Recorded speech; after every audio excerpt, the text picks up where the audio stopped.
Good evening, everyone.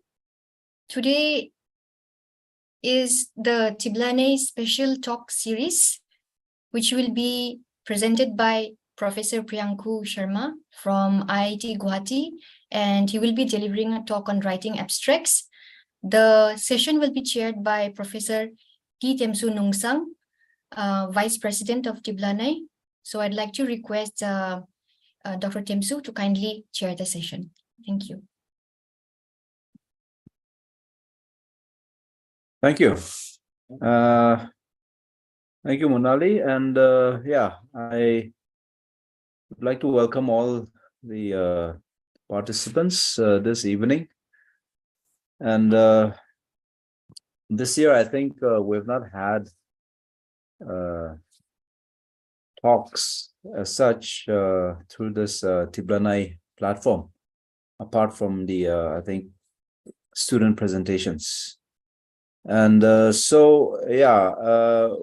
thought that it would be good to have a session on writing abstracts, most importantly because we have the 4th TiBLANEI conference scheduled in February next year.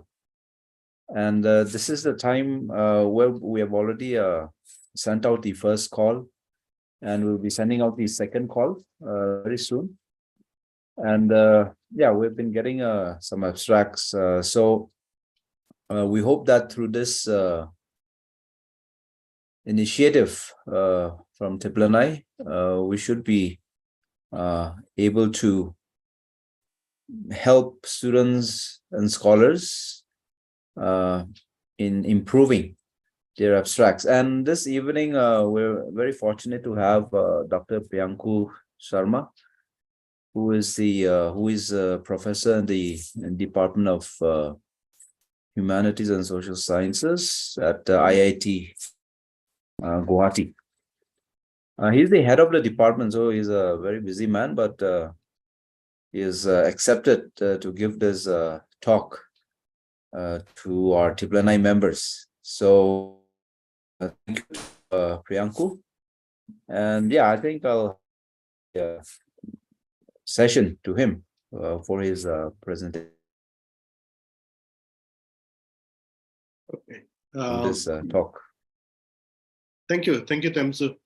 I hope everybody is able to hear me, and thanks for giving me this opportunity to talk about writing abstracts. This is the first time actually I'm going to give a talk on writing abstracts, but I think that is very important because we have been reviewing abstracts for TiBLANEI and many other conferences, and it will be very nice to share what we have seen there.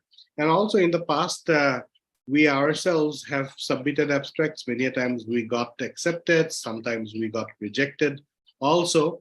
So from that experiences, we have learned a lot, and I would like to share what we have learned in the presentation today. So is my presentation showing fine right now? Okay, thank you. Thanks again to TiBLANEI for arranging this, and this is a very good effort. I mean, we should have more of these kind of sessions actually, especially targeting towards our young scholars. So today I'm going to talk about first an outline of research work, what is usually expected in any research work, and I'm not going to ponder upon going to give a very long description of that, but I just want to give this outline so that everybody understands that research work, whatever the flow that we follow in a research work, is basically what we are expecting in writing an abstract also. Then I'm going to talk about how to respond to this conference abstract calls and what to look for in the conference abstract calls. Thirdly, as a reviewer, when I look into an abstract, or many of us who review abstracts, what are our expectations? What are we looking into? What are we paying attention to? That is what I'm going to talk about. And then, of course, I'm going to talk about the basics of a good abstract. And finally, I'm going to talk about some common mistakes to avoid in writing abstracts, and a few final words, that is where I will conclude. So I'm expecting this talk to be of about 30 minutes in total. Hopefully, I'll be able to finish it within 30 minutes. Okay. So first, about research work. In a common research work that all of our students and you and I do, what we do is that the first step is to basically see what are the previous works on a topic that has been done. All of you do that. You look into historically what are the literature available. If you're working on a language, you try to see what are the works that have been done in the past. And then you try to see what are the research gaps, what are the things that were not done in the previous works.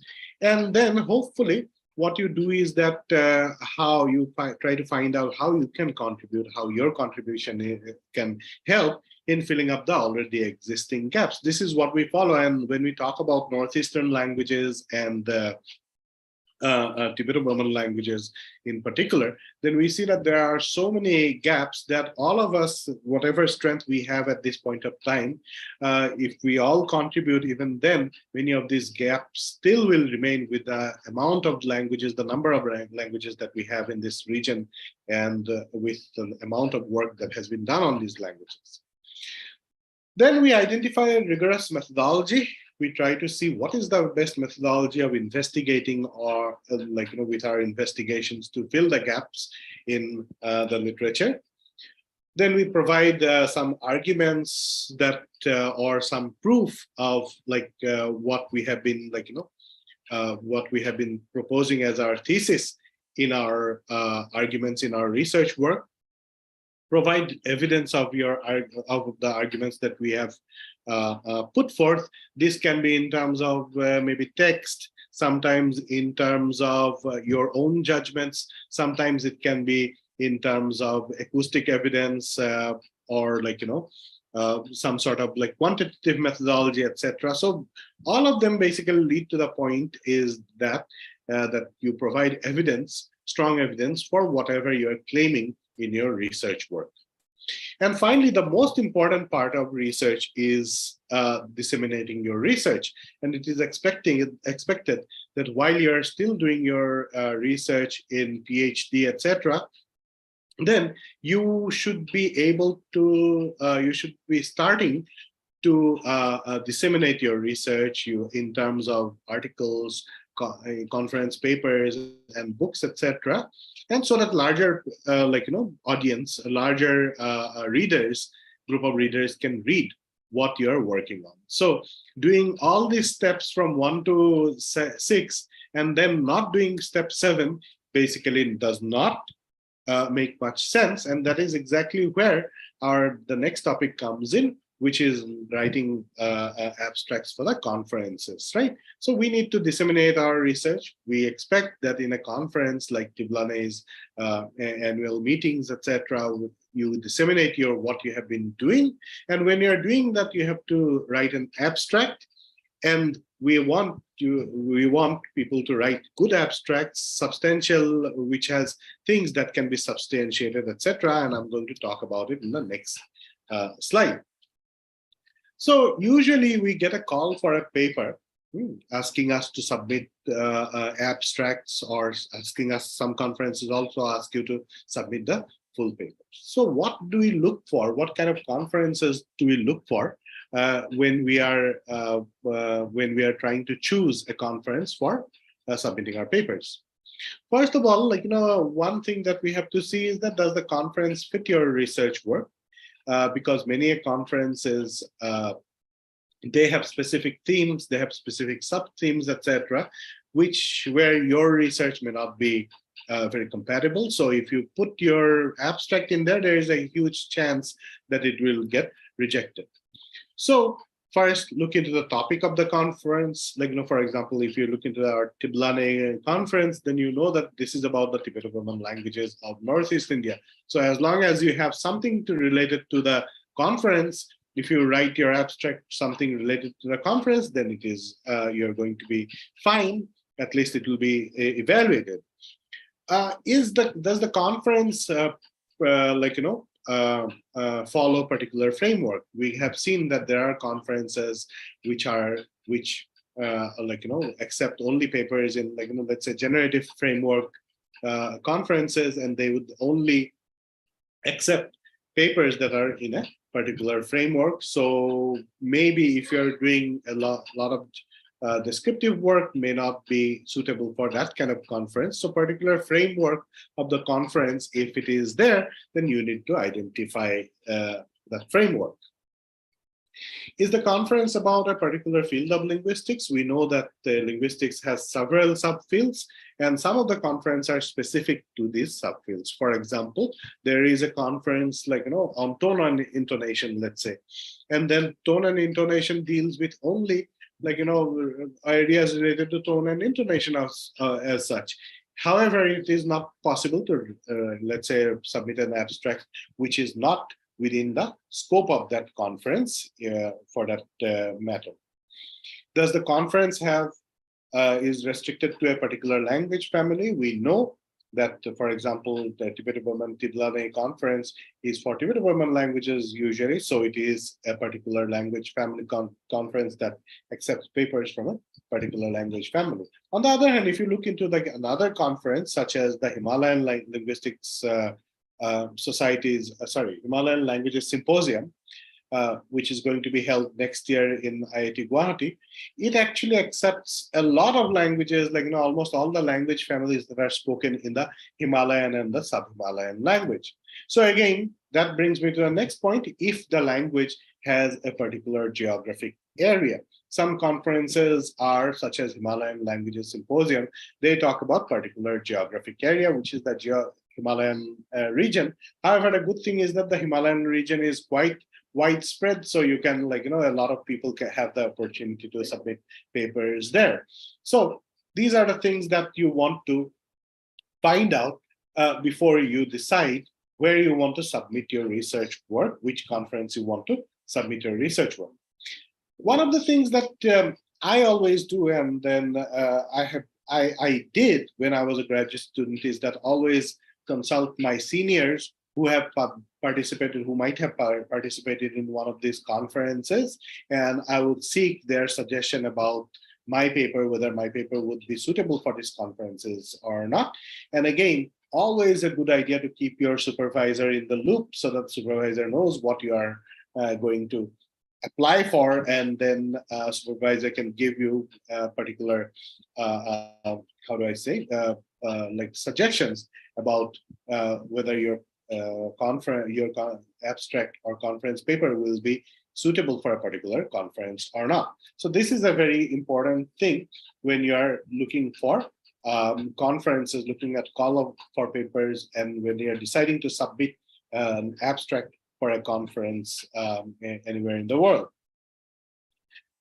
So over the years, as I have said, all of us, Temsu, me, Monali, we have been looking at lots of abstracts. We have been reviewing lots of abstracts from in different conferences. And there are some things that catch our attention as reviewers, and then I can recall those from my experience. For example, the first one is the title, right? And remember, this is very important because this is one of the last things actually people usually pay attention to.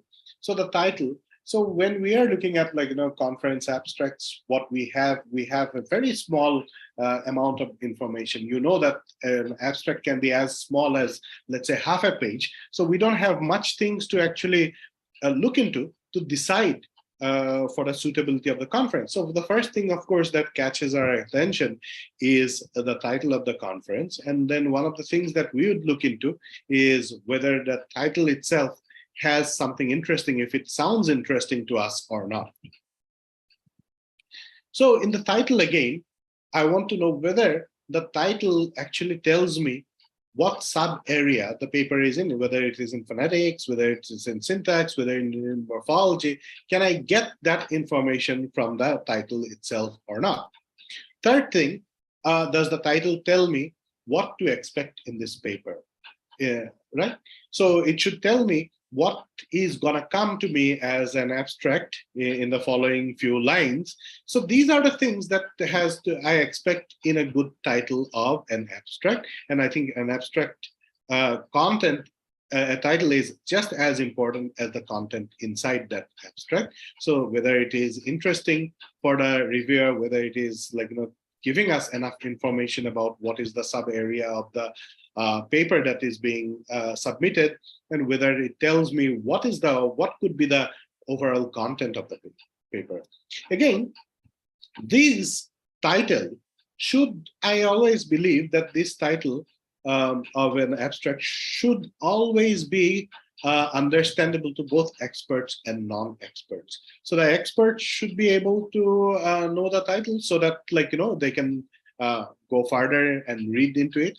And a non-expert should also be able to get what the title talks about, what is the paper talks about, so that he or she can decide whether they want to actually go into this reading the abstract or reading the paper or not. Because remember, this is only I'm talking about only the reviewer part, but after review, your abstract will be actually online in the public domain for people to see. And there will be a lot of people, for example, let's say you work in a language X, and then X language speakers might look for information about their own languages.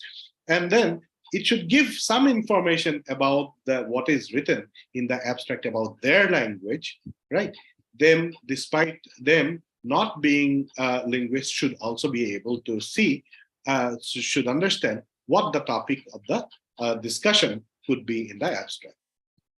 So contents, when I look into content, first thing I look into is that what is the author claiming?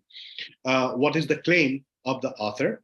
The second thing I look into is that is the author well read in the literature? Has the author reviewed all the previous literature? Has there anything that is not included in the literature that the author is reviewing? And this is very important because many a times we reject papers because they have been they are kind of reinventing the wheel, not reading somebody's work that has very how do I say, very elaborately worked on the topic the author is actually expecting, the author is proposing in the abstract. So it is very important to know, for a reviewer, for me, it is very important to know whether the author is well read, whether he or she has done the due diligence in reviewing all the previous literature or not. Then, is there a new finding? Is there novelty in the paper? These are the things that I would look into when I'm looking into the contents, right? And finally, if the author is able to provide proof, whatever the findings that the author is saying, what author is claiming, is there enough evidence in the abstract to provide for the findings that the author is claiming to be his or her own? Okay, so as from the reviewer's perspective, these are the things that I would look into when I start reviewing a abstract for a particular conference. Now I will go into the basics of a good abstract not from a reviewer's perspective, but from away from the leaving the reviewer part behind. I'll try to see in a more objective way what can constitute a very good abstract. So an abstract firstly should have a title, as we have talked about, and a title, as I said, a title is something that people pay very less attention to, but it is most important thing, because not only experts but also non-experts should be able to know what you have written in the particular abstract or in a particular paper. Then the problem statement or the hypothesis that the author has put is very important, how well justified it is. What kind of representative data or what kind of representative example the author has provided within the abstract. Remember, one problem is that the abstracts are usually very short, maybe in some cases only 250 words, some cases 300 words, etc. So you cannot give a lot of data, and I'm going to talk about it in the next few slides.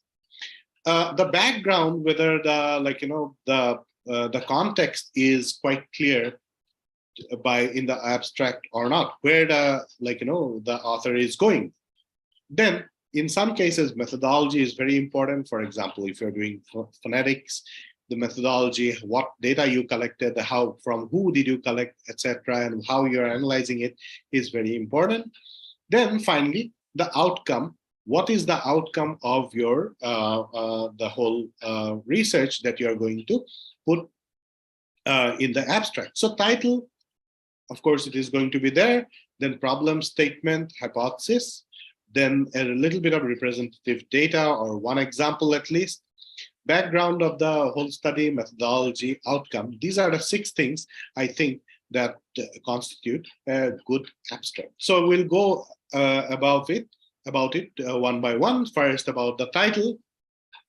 So usually it is preferred that the title should be short.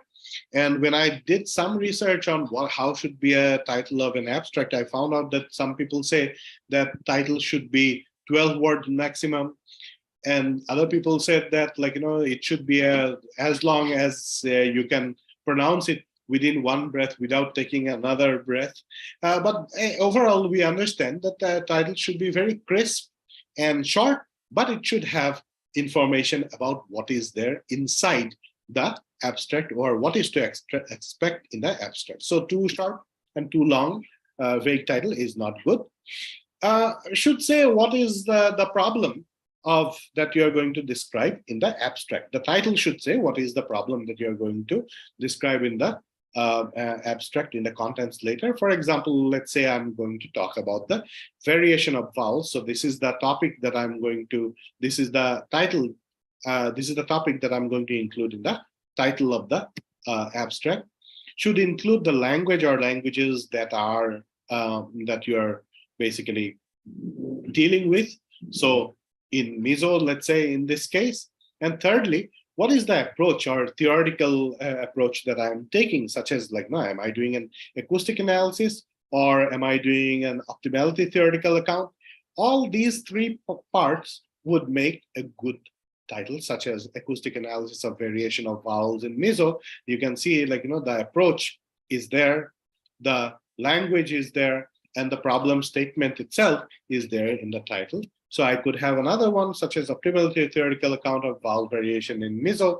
So you can see that here also, like, I have all 3 included. So a title should, because this is your first introduction, introduction of your work to your reviewer, so it should be very thoughtful, should be short but crisp, and should contain all the information, I mean, like, summary of the information that contains in the contents of the abstract. Then the second part is that, as I have said, the problem statement or the hypothesis. Mention the problem that you're addressing just at the beginning. Don't go about, like, talking about describing the language first. Let's say you can all start with the problem itself.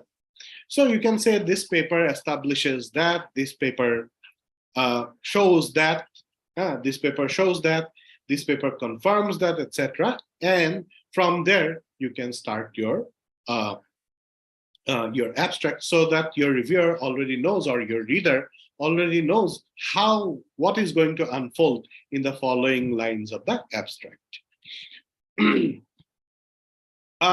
Thirdly, as I said, abstracts should have data or example. So give one example or very brief piece of data. We all know that abstracts are extremely short. They themselves don't have much space. But again, giving one piece of data or one example would always substantiate, would always prove your point, or would always help you. And then when you're providing data in a language that is not one of the official languages of the conference, you should provide glosses and annotations. Please remember that your reviewer may not know what language the language that you're working on, and the reviewer may have trouble, like, trying to decipher the information in the data or in the examples that you have put. So provide glosses and annotations with the example that you have provided. And then again, don't just give an example.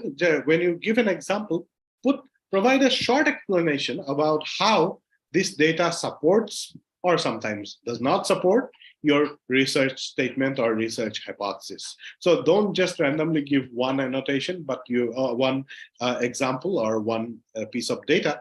Tell also why, how this data helps or does not help in the argument that you're proposing in the paper that you're writing now. The background, basically you should see what are the previous works and what are the gaps in the previous work. I have talked about this in case of the research works also. It is important to review all the previous works on the topic that you're discussing and find out the gaps and see, say how your paper is contributing in the in filling up these gaps. Where do your findings stand considering the previous work? Are your works are similar to what has been claimed before, or it is radically different, etc.? You should always mention that. As I said, in case of methodology, if there is an experimental or quantitative study, methodology should be is required, and they should be elaborated in the abstract. However, if the paper is on syntax and semantics, you may not need to write extensively. You may just write, let's say, how you collected your data, because in syntax also, sometimes you need to talk to people and collect data, so you should be able to give that kind of details. Finally, the outcome, what are your findings, right?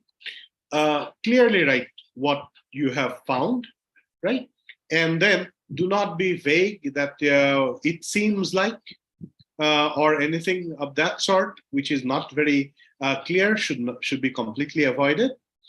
Also say how it agrees, also conclude how it agrees or disagrees with the previous works done on the language. And if there can be wider generalizations, for example, let's say you found out that fundamental frequency, or let's try to give a different example. Let's say you found out that in a language, the low tone is the, let's say, default tone, right? Or low tone is the unmarked tone. Then how does that conclusion of yours sit with the conclusions that are found in other languages? Within the language family, let's say within the Tibeto-Burman language family, and across languages, if this is the pattern that is following, right? And this will give some context to the work that you're doing. So if there can be wider generalizations that one can arrive at from the outcomes of your research, that is very important. Now, then what to avoid? So these are the things that we don't really like to see in an abstract. Nobody likes to see them in an abstract. For example, vague statements. When you're claiming something, the claim should be very clear. You should say what you're claiming. I'm claiming that X or Y.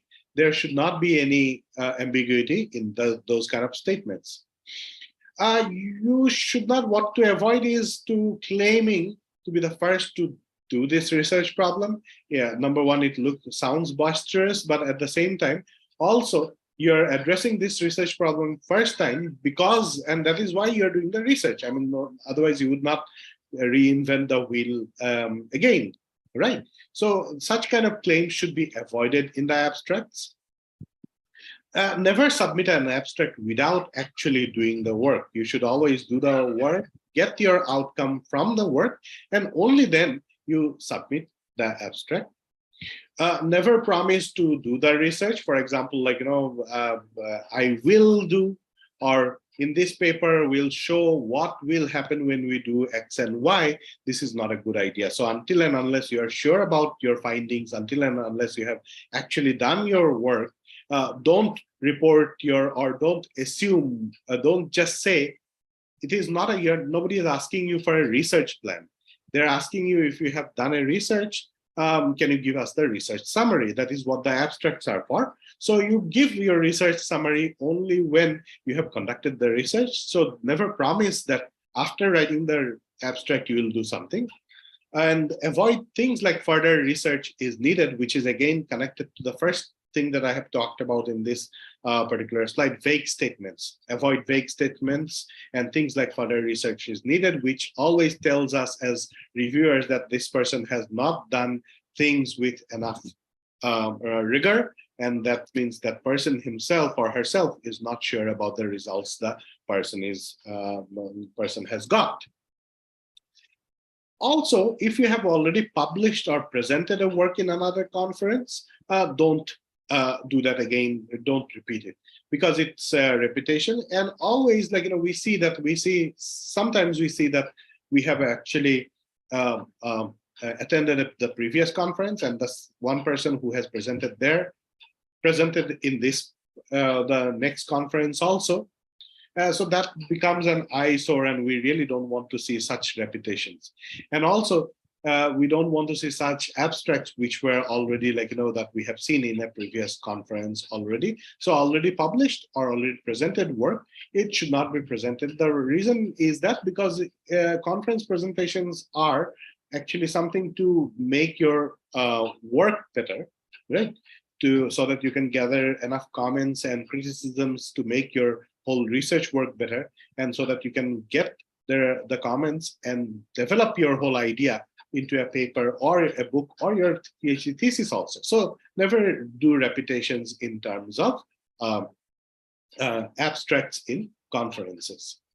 The submitting the same abstract to multiple conferences, again connected to the previous one, do not do that, because sometimes at the same time during the periods of the year, there are things that we are actually reviewing multiple conferences entries, and we see that this person has submitted here and in another conferences also. So this gives a bad impression, and there is a huge chance that it will get rejected in both conferences.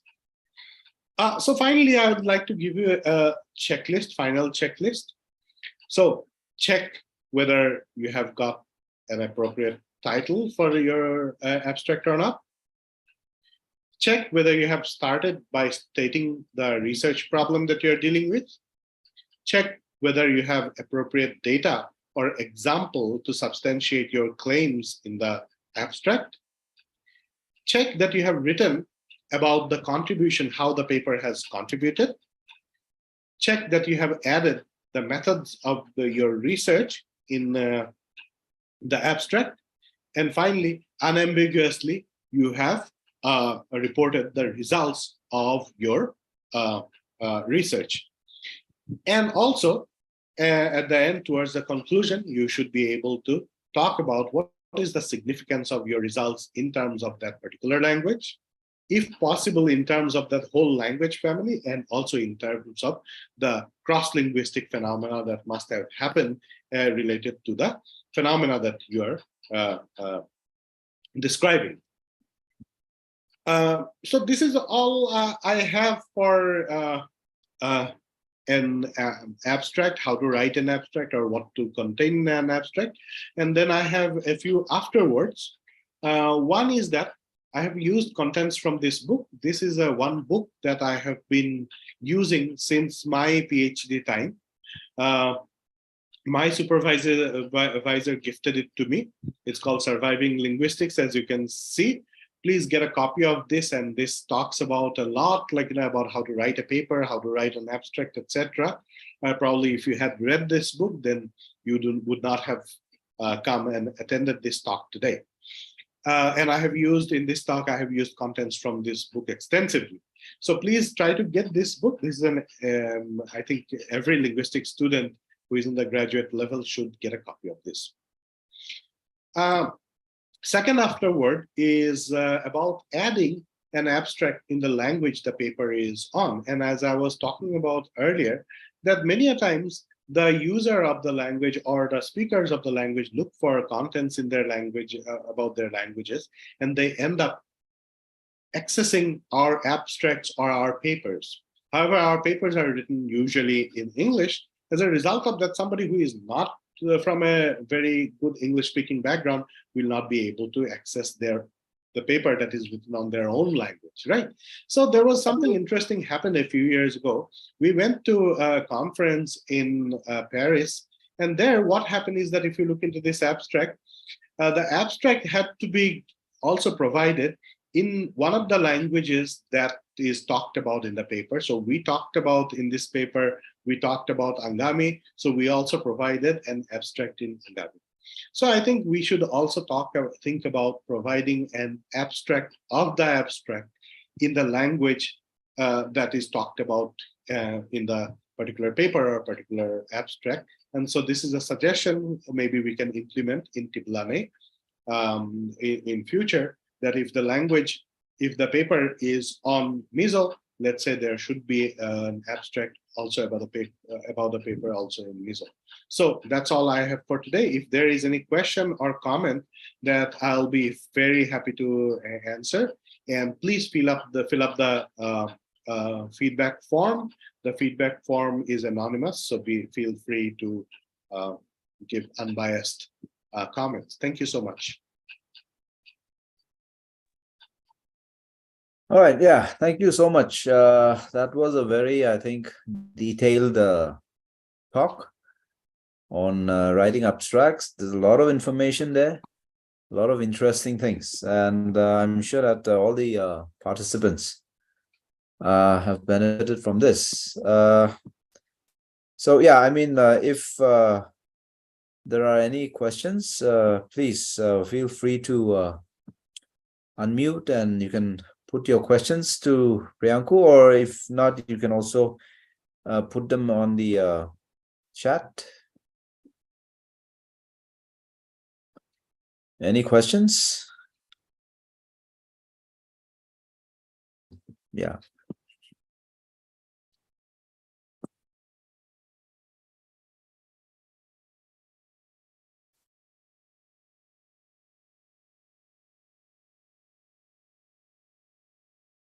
I don't think there is any question there. Yeah, I guess it was a very detailed and clear Yeah, presentation. also, like, it is difficult to, like, it's a more workshop kind of thing, right? So it's difficult to ask questions there. But if you have any other queries, then I'll be more than happy to answer. But I really hope that you fill up the form that we have provided, because this really helps us to, like, make our presentations better next time, and also to see what are the potential things what are the things that people are interested in, and we can include in the future TiBLANEI talks, right?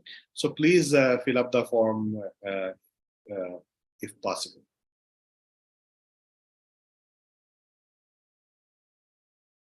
Yeah, I hope that we get better abstracts this time round. Yeah, also if I think we've made a recording of this, right? So if you can also share this in the TiBLANEI group, others who have missed today's talk and maybe listen to this. Yeah, and also, like, what we can do is that we can also share the slide in the TiBLANEI website or something.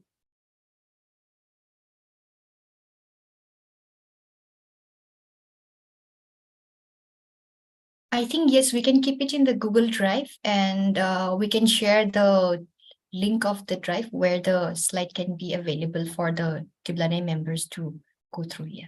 Sounds good.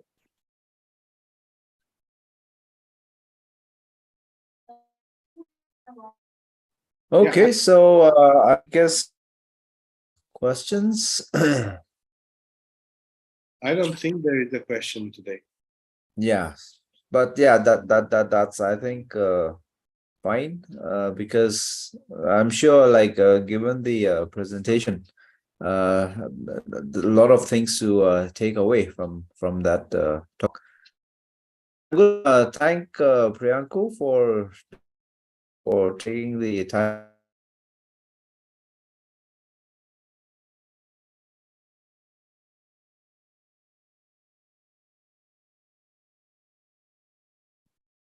So much, and you want to end, Monali? Do you want to mention? Thank you so much, Dr. Temsu, for chairing the session.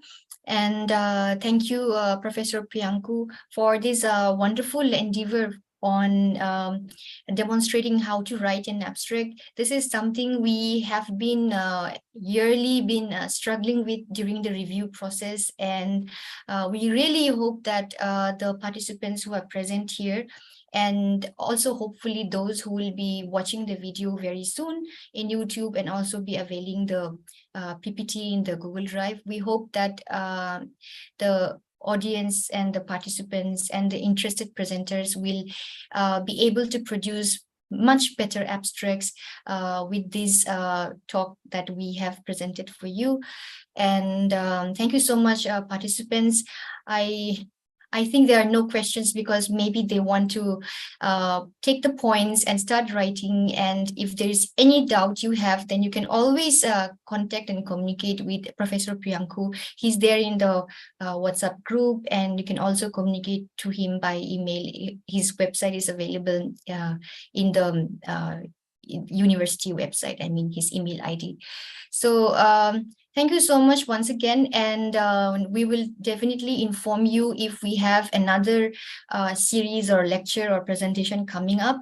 And I think this is all we have from here, so we'd like to end the session here. Thank you so much, and good night, everyone. Thank you. Thanks. Bye-bye. Bye.